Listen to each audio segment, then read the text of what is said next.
Сәлем достар, бұл құпия каналы, сіздермен бірге Альфия. Достар, қазір сіздермен бірге өте керемет супер техникамен бөліскелі отырмын. Бұл техниканы кімдерге жасауға болады? Бұл техниканы үйінде ұрыс керіс, жанжал, адамдар бір-бірімен тіл табыса алмаса, бір-бірімен ұрыса берсе, балдар бір-бірімен ұрыса берсе, ауызбіршілік кетіп, берекет кеткен жағдайда осы техниканы жасауға болады. Бұл техниканы тек жылына 4 рет жасау керек, одан артық жасауға болмайды. Қазір барлығын түсіндіріп өтемін. Бұл техника айға күнге байланысты емес, любой кезде жасай бересіз. Ол үшін бізге 5 номиналды осындай тиын керек. Мен 50 теңгелік алдым. Осындай жаңағы тиын керек. 5 теңгеден бастайтын 5 теңге немесе 50 теңге. Мен 50 теңгесін алдым. Одан кейін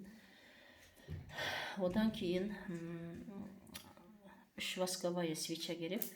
Восковая свечаны алып, осындай қылып, мен дайындап қойдым, тек өзіме ыңғайлы болсын деп. Восковая свечаны алып, осылай орайсыз, үшеуін орайсыз да, былай міне тиынның үстіне, жаңағы 50 теңгенің үстіне қойып қоясыз. Қойғаннан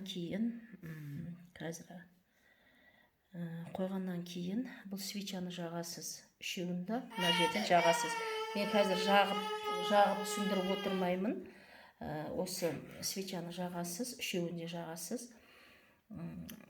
Маған ыңғайсыз болғасын жаққан жоқпын. Свечаны жаққаннан кейін 12 рет дұғаны оқисыз. Умдерис, лаэт, шадит. Одан кейін аттары дейміз, үйдегі адамдардың аттарын үлкеннен бастап кішкентай балаға дейін аттарын айтып шығасыз.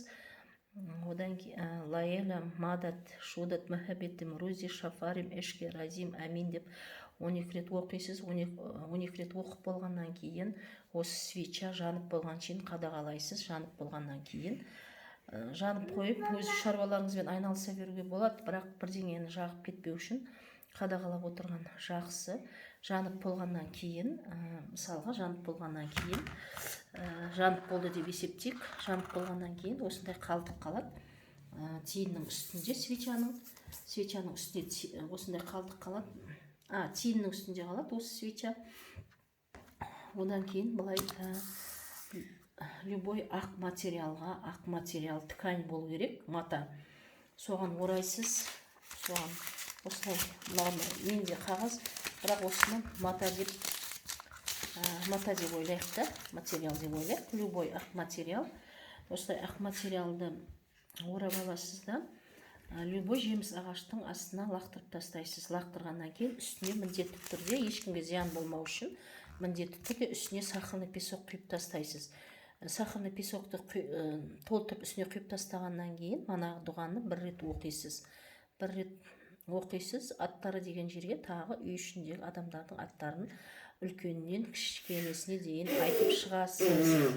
Одан кейін ішке келіп, сіз іштегі табалдырықты, кіреберістегі табалдырықты суменен жуып алуыңыз керек.